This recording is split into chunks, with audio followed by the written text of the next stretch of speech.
Hello, everyone. I hope you remember our previous lecture and we discussed learning theories. Mainly we discussed behaviorism and constructivism. This time we're going to discuss other theories of learning. And mainly we're going to talk about humanism, cognitivism, and connectivism. Posthumanism is something I'd like to discuss during our lecture, but I don't think we have enough time for all the theories, and that's why I decided to pre-record them for you.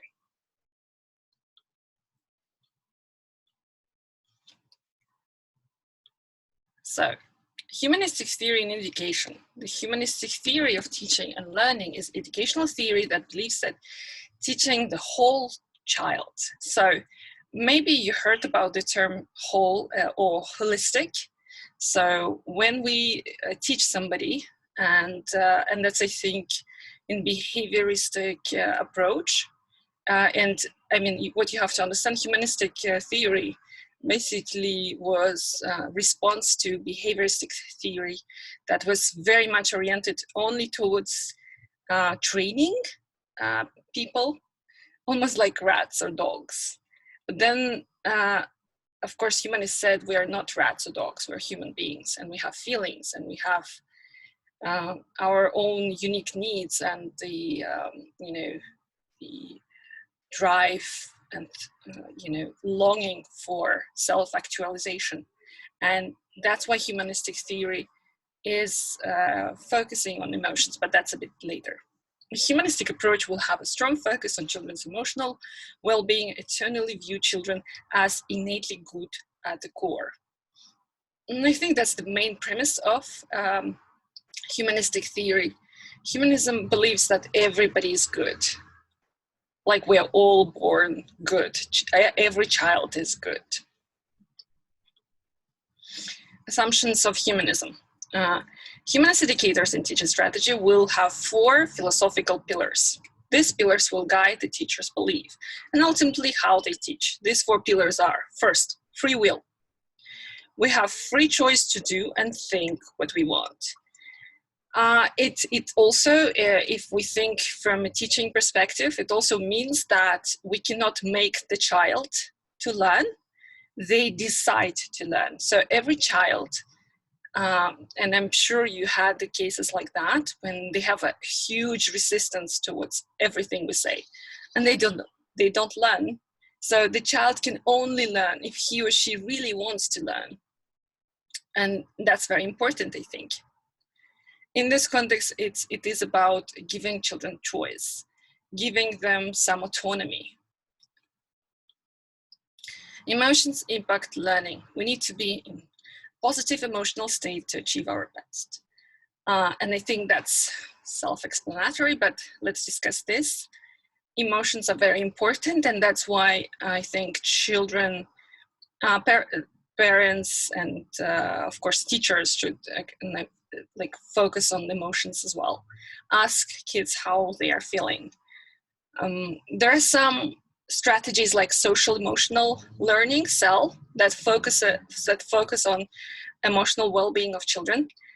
They sometimes organize circles, like in the beginning, you can ask kids how they are feeling. I think that's very important. If you see that the energy is low, you could start some activities that would energize them or make them feel better about themselves. Intrinsic motivation. We generally have internal desire to become our best selves.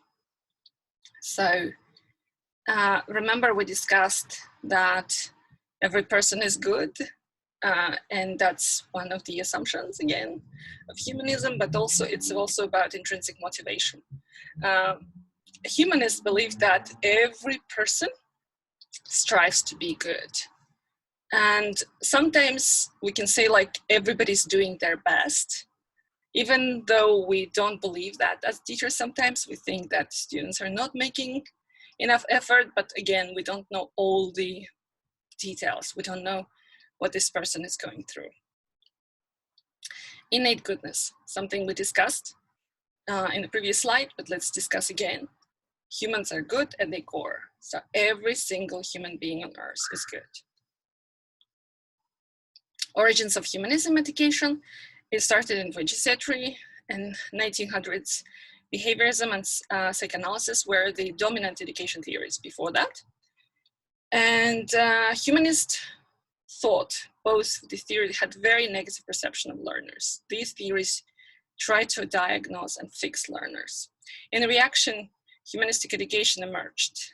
Humanists argued that people should stop seeing learners as defunct or deficit. Instead, humanists focused on how we could help learners bring out the best in themselves.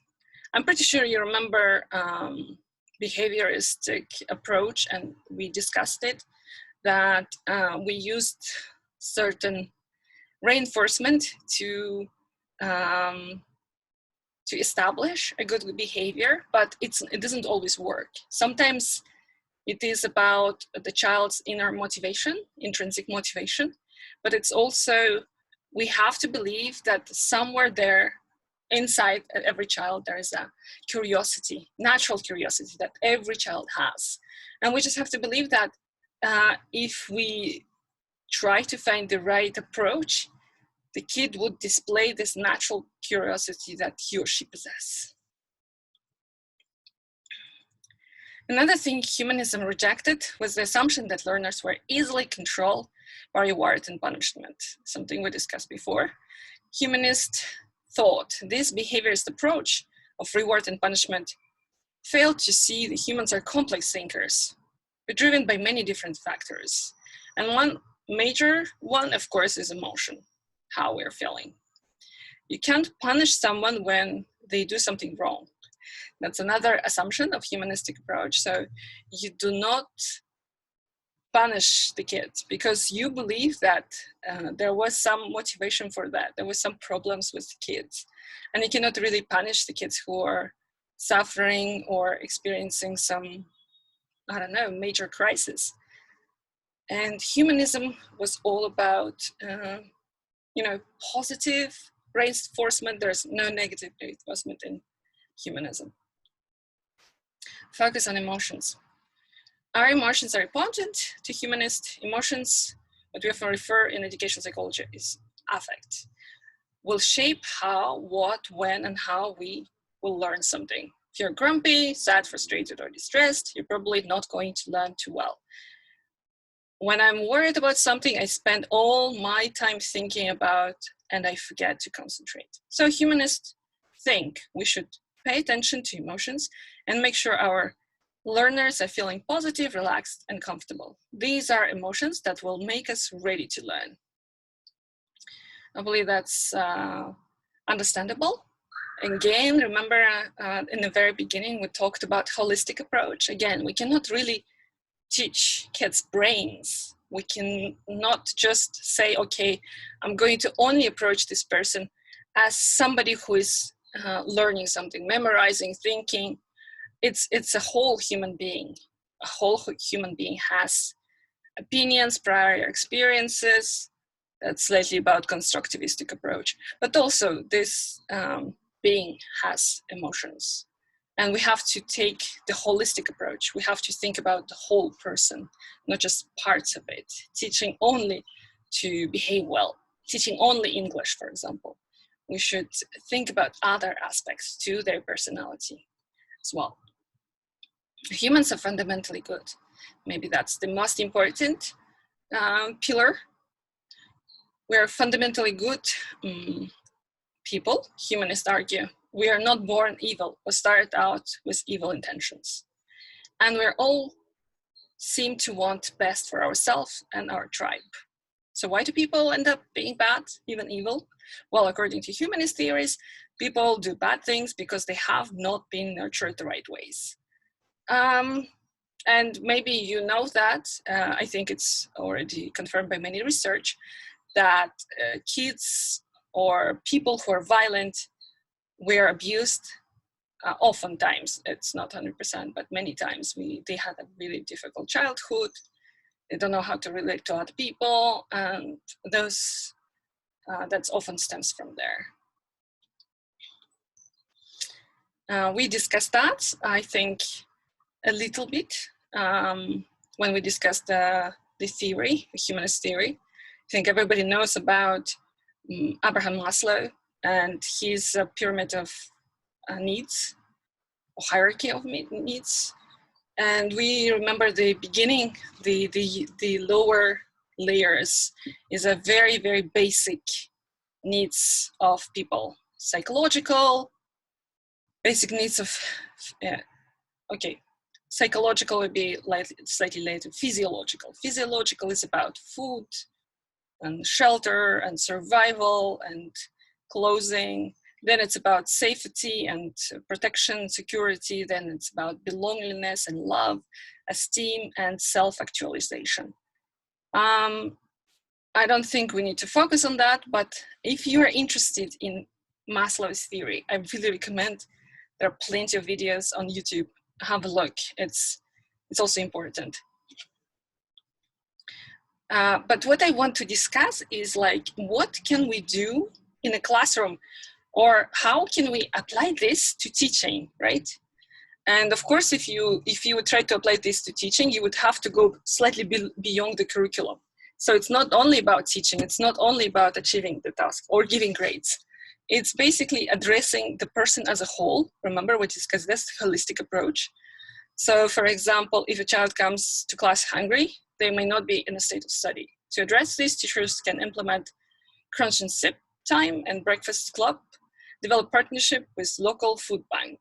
I like that a lot. It's of course, it's not Kazakhstani program. It's very much American programs. So they have programs which, or let's say nonprofits, charitable organizations that provide food for kids. So that could be organized. Of course, if that could not be organized, something else could be done. So imagine if you are a teacher who is teaching in how to say, troubled neighborhood, or kids from different social backgrounds. You might consider of how to address this issue, because if your children come, or your students come hungry every time, especially if it's like primary school kids, this is the issue to address. And if you can help them, it maybe would make a huge contribution to their learning and studying. Water. Teachers can encourage students to drink water before entering the classroom, or encourage students to have clear water bottles sitting on their desk. I think obsession with water is very much American again. In Kazakhstan, we don't worry about that too much. I think we also don't encourage that with like small children, because they would end up drinking a lot of water, going to the toilet a lot, and so on and so forth. But I think that's very important to make sure, if it's like very hot day, to make sure that they're drinking enough water. Examples of Maslow belongingness and needs in the classroom. So remember, there were like different layers. So we now talked about physiological, and then there's a next step. There was safety, and then belongingness. So how do you make students feel that they belong? That's where they're everybody welcoming them, or they're needed. That's belongingness. So membership, inclusion students in table groups in class, after school clubs, and class research groups, help them a sense of ownership over the classroom. So kids need, and it's not only kids, but adults as well, we all need to feel like we're part of some community, that we are part of something bigger than just we are, that we are supported. And sometimes, not always, but if it's well set up, those groups can foster this feeling of belongingness. Democratic class rules. Students who create their own classroom rules may feel greater sense of belonging and ownership of the classroom. I think that's very important, especially at school. But not only at school, we can do it at university as well. We can discuss the rules, and we can include issues like plagiarism. We can include issues like being late. We can include issues like, late to class or late assignment submission. So we can discuss those things as well. Display walls. Having exemplary work or photos of students on the walls of the classroom can make students feel as if the classroom is a place where they're included and belong. Again, That's, I think, especially true for primary school kids. So it's very nice to have their artwork displayed and to basically being acknowledged by the teacher or school that you're part of the community, or kids are part of the community. So what about the STEAM needs? I think those are like higher level needs. It's celebration of success, promotion of self-belief, and high expectations. It's interesting, yes, that high expectations here, because normally we associate high expectations with with high demands and then scolding kids. But of course, it could be done slightly differently. So in humanism, basically, you would not focus on mistakes. You would focus on celebration success. And you would not scold kids for mistakes or mishaps, typos, but mostly you would praise them for everything they do well. So you deliberately notice good things. Okay, celebration of success, I think, is self-explanatory. Promotion of self-belief, also quite. Maybe you know this theory by Bandura. It's self-efficacy. I think it's very important that every person, every child, and every student believes that he or she can change something, they can make difference. Because once you believe that everything you do is futile, it doesn't make any difference. Or like, for example, a project work, if the project work, nobody is going to look at it, or there's not going to be real life implementation. I talk about it because I'm very much interested and I'm very much excited about project-based learning. And I think if the kids are, solving real life problems, and you can even see, show students how they could be implemented in real life, that actually promotes self-belief and self-efficacy. Okay, so we discussed only one theory, but you can imagine there are many different, researchers, philosophers, humanists who wrote about this theory, and so it's not only Maslow. Let's discuss Carl Rogers. And by the way, I have to explain that although this lecture is pretty long, this is just a snippet of what humanistic theory is all about. You can read and discuss, and you can research much more about it. Actualizing tendency. According to Rogers, we all have tendencies to strive toward personal growth, and we all have ambitions to be better. Rogers called this actualizing tendency, and used the concept to underpin his ideas about education. So actualizing tendency is, it's very much in line with what we looked at the top of the Maslow pyramid. It was about self-actualization. So self-actualization and actualizing tendency is something that we all strive for. So again, remember, humanistic approach. We assume that everybody is good and everybody strive to be good. Freedom to learn. And that's one of the pillars, again, remember, free will. So everything is in line with that, with the main pillars of humanism. Rogers wrote the book Freedom to Learn, which outlines how it is important for students to be freed from constraints of school curriculum in order that they can be free to explore things they're interested in.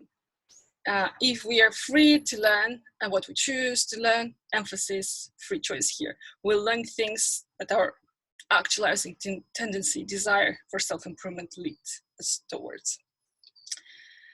This idea, probably many would disagree because we have very set curriculum. It's very hard to implement in a real classroom because there is no choice, basically. We cannot tell students, okay, what subjects do you like, or what topics do you like, and only talk about that. But, real humanists or radical humanists would believe that that's what we should do. We shouldn't force kids to learn something they don't like. They should only learn something that they like. Unconditional positive regard. We have already seen from Maslow that humanists believe students need to have strong self-esteem, positive regard of themselves. Rogers believed that we can help students to achieve stronger self-esteem by unconditionally seeing students as positive light. Maybe you know about the term unconditional love. Unconditional love is something that usually parents feel towards their children. I mean, not always, but that's how it should be. Unconditional love is basically saying, whatever you do, whatever mistakes you make, I will still love you. So it's something that kids should also have. They should also know that whatever mistakes I make, whatever problems I have in my life, and even if I don't achieve whatever I plan to achieve, I still would, feel good about myself. I'm still a worthy person, and that's unconditional positive regard. It's something that, of course, is promoted by families, but something that the teacher can also do.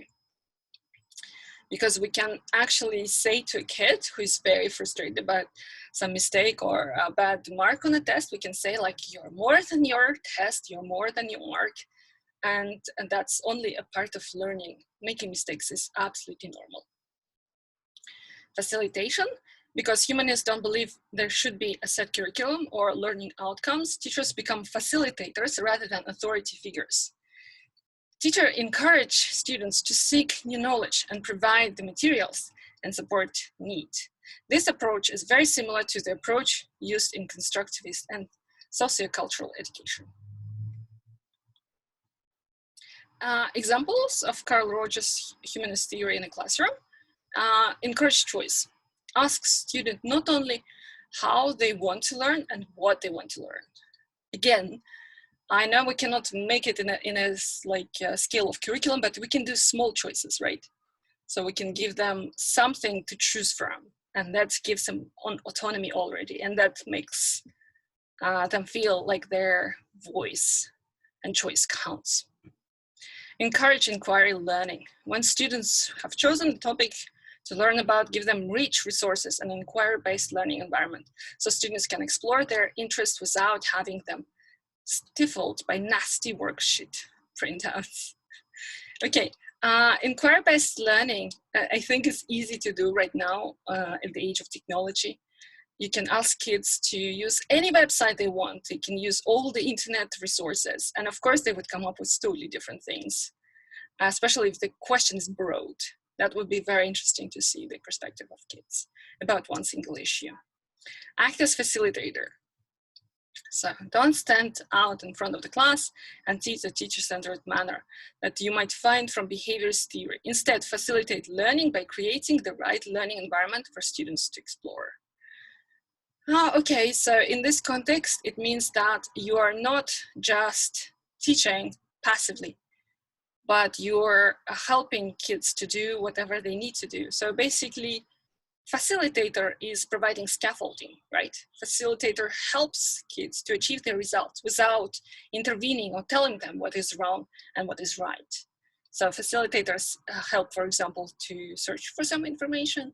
Facilitators help to set the right question or hypothesis for if they're doing some research activity, but they're not really doing the work from themselves. So they are just helped by teacher, not really told by the teacher to do what they have to do. Express unconditional positive regard, something we discussed. Express unconditional positive regard, that's a good one. Strengths of humanism and education inclusion. Unlike many theories that attempt to diagnose weaknesses, humanism sees the best in everyone and works hard to promote it. It is empowering philosophy that sees young people as powerful and capable. It considers emotional states and how they impact learning, unlike many other theories. Remember, in behaviorism, we didn't care about kids' feeling or thoughts. We just trained them to do whatever action or operant, whatever we want them to do. It's just by the means of, reward and punishment. It's a holistic meaning of the whole child. It will look at cognitive, social, and emotional aspects, meaning it has many pedagogical overlaps with cognitive and social constructivist theories, but also adds emotional elements. So it's very much like cognitive theory, very much like constructive theory, but like with the focus on emotional element. And you can see like there's always overlap between theories. Especially you would see it when we're going to discuss cognitive theory and cognitive theory, constructive theory and cognitive theory. They're very overlapping. Weaknesses, it does not follow the set curriculum, which is impossible in our times. This aspect of humanism may be incompatible with contemporary schools, which usually have standardized curriculum that students need to learn from. If it is implemented in schools, every student would leave school having different knowledge. Sometimes students need to learn things like mathematics, even if they don't have intrinsic desire to learn it. Some students require structure, routine to learn effectively. With its emphasis on choice-based learning, aspects of humanism may not work well for such students. So, yeah, humanistic approach would work really well with kids who know what they want and, you know, have a lot of opinions of what they are interested in, what they want to study. Some kids would not like this flexibility and this choice. It might be overwhelming for them. They would like structure and the standard curriculum. So it's not universal. It would not work for every kid. Cognitive learning theory. Cognitive learning is an active style of learning that focuses on helping you learn how to maximize your brain's potential. It makes it easier for you to connect new information with existing ideas, hence deepening your memory and retention capacity. Cognitivism focuses on mind and more specifically mental processes such as thinking, knowing, memory, and problem solving with the goal of opening black box in the human mind, the process of which is deemed valuable, necessary for learning occur. Knowledge is approached as schema construction. Remember constructivist approach? I told you that cognitivist and cognitive learning are very much overlapping theories. Viewed as a change in learner's schemata and redefining the prior knowledge. And this is a very much like a theory by Piaget when he was talking about assimilation and accommodation. Redefining prior knowledge is accommodation, and learning was assimilation. Components of cognitive learning. First, it's comprehension, then it's memory, then it's application. And this looks very much like, maybe you remember Bloom's taxonomy, right? Though Bloom's taxonomy is more refined. So comprehension, think how the topic fits into a larger picture and why learning it matters. And then it's about memory. Relate new information with the previous experience to build a deep knowledge and piece by piece instead of cramming. Again, very much in line with constructivist approach. Application, apply knowledge or skill to real life situation and reflect on topics you're learning.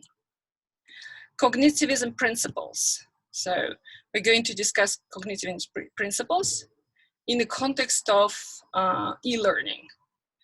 But if you're interested, like I said, you can learn more about these theories. There's so much more to these theories. There's so many different, aspects to it and different combinations as well.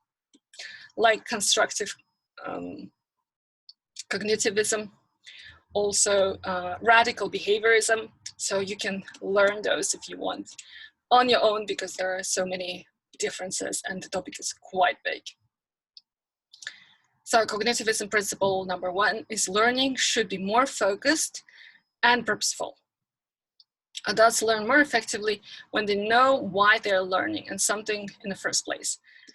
And it is about adult learning, but it's only kids who are very small. They don't understand why they're learning something, and that's why it makes zero sense for them. And they just use play because play makes sense for them. But as kids grow older, as they become teenagers, for example, they ask you, why should I learn this subject? I would never need it in my life. So sometimes you would need to explain how it relates to real life. Maybe to organize a project that would use this particular skill in real life. Adults learn, okay, we discussed that.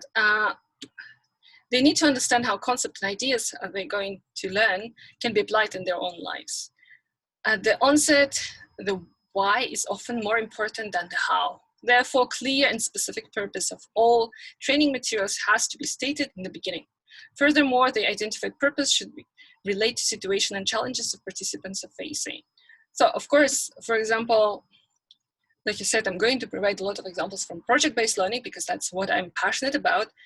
And that's what I see being implemented even in schools with kids of a younger age. So if they, if they come up with a problem, so it could be about anything. Like I live in Almaty, and I think the biggest problem in Almaty is the quality of air, like it's really polluted. So if kids feel the same, we could organize a project on, clean air. We could discuss how it could be solved, how we could raise awareness, or anything else. Like we could just measure, there are some apps, and we can measure the daily quality of air. So if it's related to them, if it's somehow what they care about, that would make more meaning, and they would be more involved, and they would research more about the topic. Furthermore, the identified purpose should relate to situation and challenges the participants are facing. In addition, theories presented in any training course should include practical examples to show their relevance. For example, a technical course for a new project management to conduct it in small office needs explicitly present how their efficiency and productivity program that was originally intended for a larger group applies to smaller group settings. So you can see, I gave you example for teaching a project-based learning, but this one is provided about training and e-learning. Second, learning should be self-directed. Cognitivism theory espouses that adults are primed for learning when they have established clear goals or objective for themselves. And I think it's something we discussed in humanism as well. We discussed that learning is about free will, right? And intrinsic motivation. If the person wants to learn, he or she would learn, and they would research more. They would spend more time thinking about it. Whereas if you just force them to learn something and they're not interested in that, then the outcome would not be very dramatic. It's going to be somewhat poor. So you have to be thinking about that. And sometimes especially if it's a business training or life coaching, they actually make students to fill out, the form of priorities in their life and try to prioritize it, what's the most important and how to achieve it. And I think sometimes it's important to do it in the beginning of the course, to set priorities in life and think what is really important and what I want to focus on, because then they would be more focused and more motivated in achieving the goal. Self-directed learning can be achieved by asking learners what they want to learn and what expectation they have for the course. Instructional design should provide learners with all necessary tools to focus their efforts and facilitate learning. This should allow the learners to direct their learning based on their unique need and pace. For instance, a general technical course on the use of Microsoft Excel would have different uses for learners of different backgrounds. An accountant would require more information on function related to bookkeeping, while a sales manager would need the functions for trending, monitoring, and data analysis. So that's pretty clear. Learning should come from discovery and analysis. The design of e-learning modules, and we're talking, like I told you, we're talking about e-learning modules. You can look up for other cognitive principles, but I thought that's very much in line with what we're doing right now, online teaching and learning, and that's why I took these particular principles. So the design of e-learning modules should promote the discovery of new information through inquiry. The right questions should be posed to stimulate critical thinking and drive the need to find new knowledge. Adults are usually more receptive towards problem-centered learning. It gives them an idea of how to overcome challenges swiftly and effectively. The modules should tap into learners' cognitive information processing by actively involving them in the discovery and analysis of new knowledge. Among the activities that apply the cognitivism principle e-learning are role plays and case studies. I love role plays and I love case studies. Those are really, practical, maybe, and it makes more sense when you try to apply them in role plays. So if you want the kids to internalize some ideas about, let's discuss, we're mostly teachers of English, right? Like how to internalize past simple. So you would have to discuss a story from the past, and that would certainly fit the context. Case studies are bigger. And I like case studies because they're very practical. Most of the case studies are used in business education, like Harvard School and Manchester School. They give you a case and then you have to solve it. For us teachers, the case could be about like some problematic, class or environment where you have to deal with difficult or special kids, and then like how to solve the problems. They could be, some case studies are very much like projects in their nature. I love role plays and case studies because, again, they help us to think about the matter really closely and analyze it and to have maybe more insight about it. Difference between cognitive and constructive theories. Cognitive and constructivist theories are two types of learning theories. A learning theory is an explanation for how individuals learn and adapt to new things. Cognitive and constructivist theories are related to each other, although each has unique characteristics. Both theories were created by Jean Piaget, a Swiss psychologist and philosopher popularly known for his theories in cognitive development.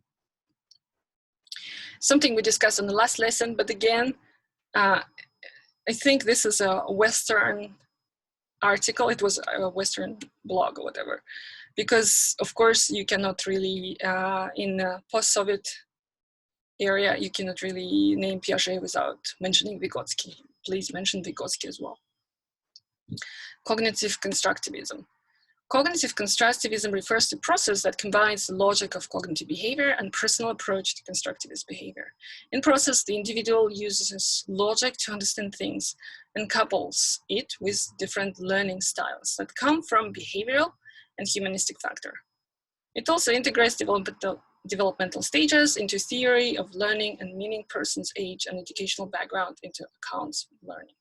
So you can see that that's probably that we discussed, and probably that's how you would internalize it. Like it's the ideas that you got so far. It's more about cognitive constructivism because they're very much related. It's just like what you have to understand, like constructivism would basically focus on construction of knowledge, that you have your own prior knowledge, and then you can, with the help of a teacher or group, you would learn more if it's social psychologist, if it's social constructivism, as Vygotsky mentioned, or like something that mentioned by Piaget, psychological constructivism is like you learn by your own experience, you assimilate, and then you accommodate certain concepts and ideas.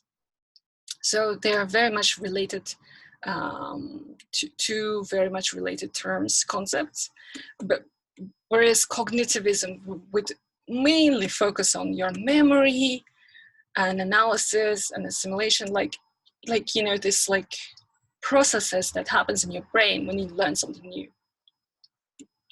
Benefits of cognitive learning.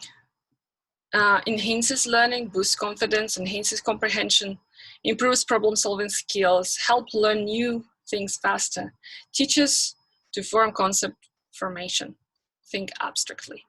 So, enhances learning, makes learning better, boosts confidence. Of course, if you know more, you feel more confident. Enhances comprehension. Of course, if you know how to synthesize information, how to analyze information, then you would understand concepts better. Improves problem-solving skills. That's again, because if you do role plays and studies, with the help of teacher and scaffolding, you could solve more complex problems, or you might think from different perspectives. It helps you to gain perspective and also construct a new knowledge. Help learn new things faster. Once you know how to construct knowledge, so for example, if you know that if you have a problem, you should divide it into chunks and see or prioritize the task, then you would learn a new problem once you learned this step-by-step algorithm for learning something or problem solving or even note-taking. And note-taking would be more of a cognitive approach, yes. So how do you note-take? You first write the main idea, you can doodle in the margins, and that's again like a very cognitive, things like mnemonics. After that, of course, you would be learning faster and thinking faster. Teach us to form concept formation. Think abstractly. So I think it's something we teach kids to do as well later on, not to think in very specific terms, but in abstract things as well. So for example, when we are teaching vocabulary in a primary school, we just show the objects. And then at some point we can explain things. We can explain how different, cultural differences might occur. And then we try to explain even like how different thinking might work. It could be in a level of, Asian countries being more collectivist and like thinking about the family first, or Western countries being very individualist and trying to take it to the abstract level and apply it to certain concepts like linguistics. Connectivism. That's a very interesting theory because it's a new theory, something that's being developed right now. It's like happening now. So if you want to use a new theory in your master's thesis, that's one to try. Or maybe try to posthumanism, but posthumanism is a new paradigm that would be more difficult to apply maybe. Connectivism is a theory of technology integration that has originated in its unique to digital world. Connectivism originated as an attempt by Stephen Downes and George Siemens to understand and define the ways in which learning naturally occurs in digitally connected and socially networked world. The theory has huge implications for the development of autonomous learning as well as online learning, and has used and misused to support the construction and implementation of generation of MOOCs, massive online open courses and MOOC platforms. Guys, I want to mention that I really like MOOCs. My favorite are EDX, Coursera, FutureLearn. Those are three, but there are so many other platforms. I know that one in French, it's called FunMOOC. I love that as well. I took a course on Latin there.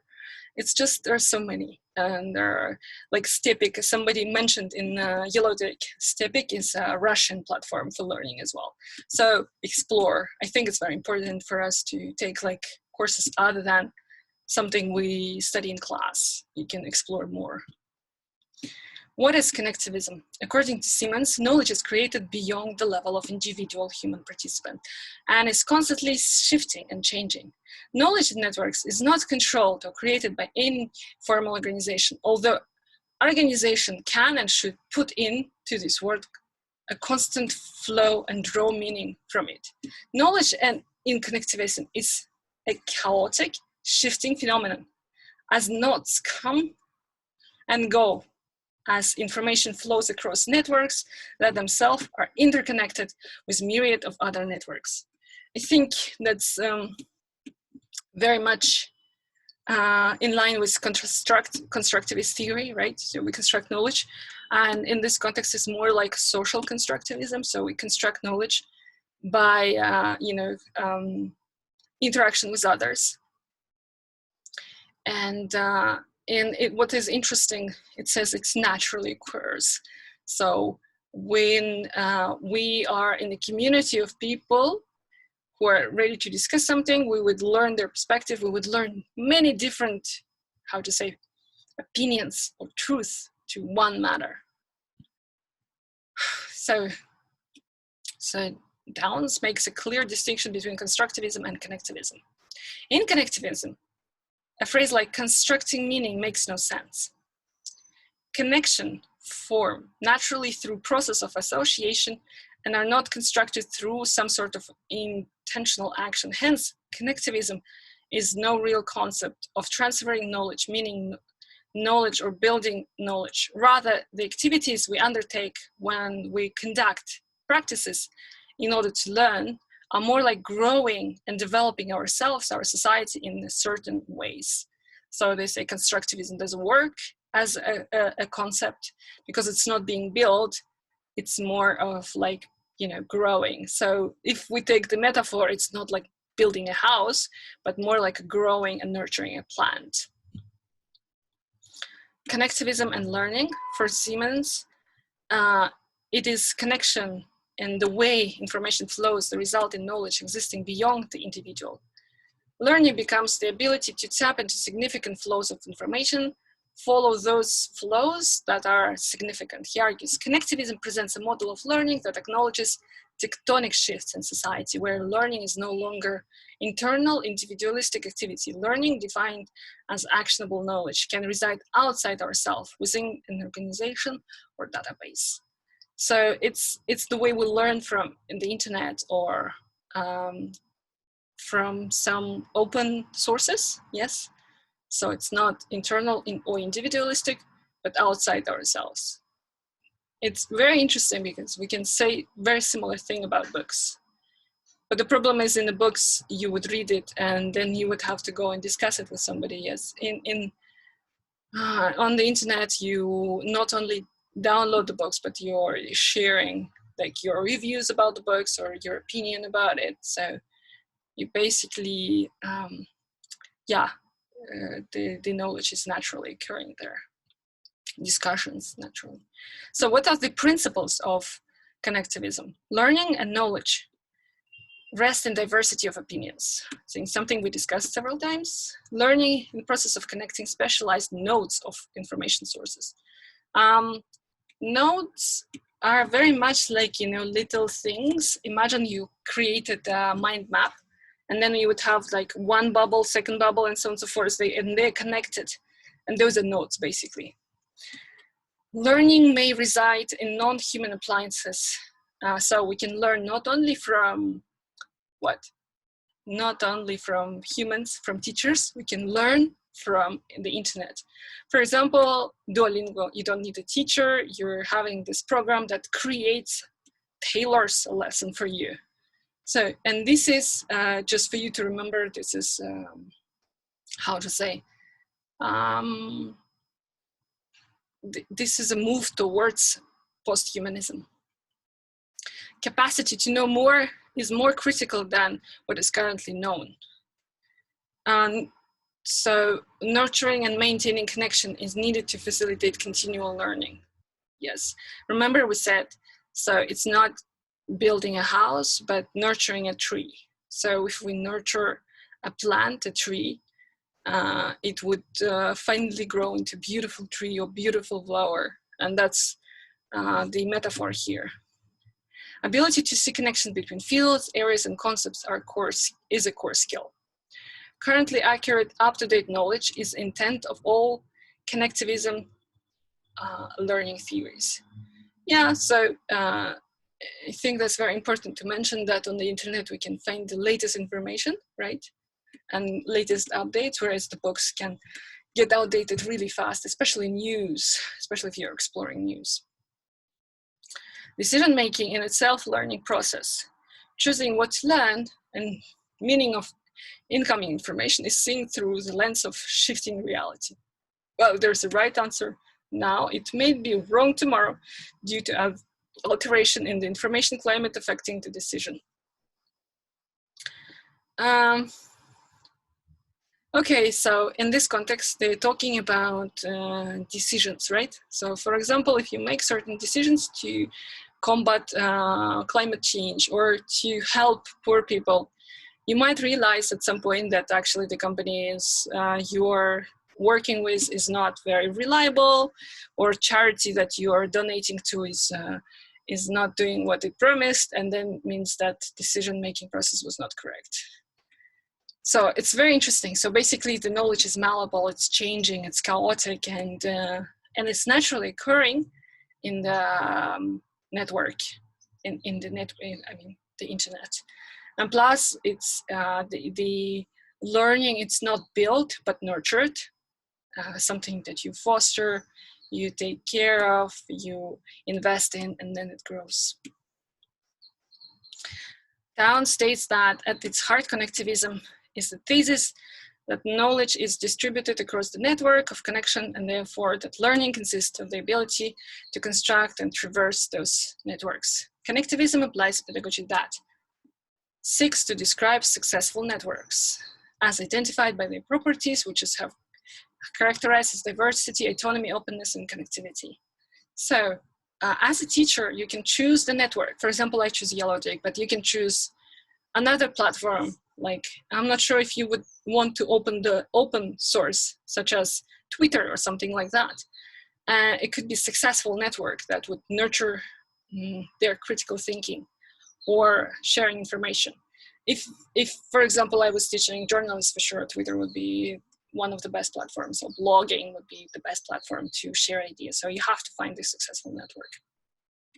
6, to describe the practices that lead to such networks, both in the individual and in society, which I have characterized as modeling and demonstration on the part of the teacher, and the practice of reflection. That's, again, very much like constructivistic approach, because modeling and demonstration is very much scaffolding techniques that were described by Vygotsky. But if you're interested to read about it, again, explore more. Okay, so the final word about constructivism: knowledge is quickly becoming measured by how fast we can learn, unlearn, and relearn information in today's world. Embracing the change, just-in-time learning environments represent immense engagement potential for educators and their students. Today, learners in both K-12 and university classrooms have grown up in an information overload world. And although research is still a core skill to be taught and skill set involved in teaching, it looks like quite different than it did before the internet.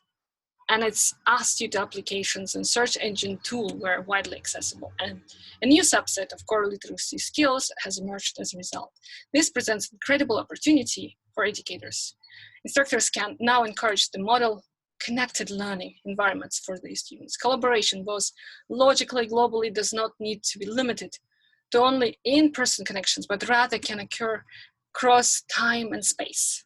And at the same time, today's educational institutions may benefit from conversations around what it means in the age of the internet and intelligent online tools to be knowledgeable and educated. Perhaps simply knowing something is not really as important as knowing how to learn something in the moment one wants to learn it, and being able to apply it in the connected, ever-changing information landscape. I think something that that's a debate that's now happening, right? That we should not teach hard skills, but more soft skills, because soft skills can be transferable. And that's probably one of the tenets of this theory. Okay, transitioning to a focus wherein educators teach students additional core literacy skills, including how to practice critically consuming online information and its sources, how to build upon existing information, how to make connections among multiple sources of data, how to apply information has potential to help classrooms and educators maintain a relevant role in their students' education. So basically, upgrading the teachers to do more than it was expected in the past. Now we have to know how to navigate internet, how to choose the fake, differentiate the fake news from real news, and how to teach those skills to kids. So we're going to discuss one more theory, and I hope you understood the theories, because on the lecture we're going to discuss posthumanism, and I hope you would prepare for that as well.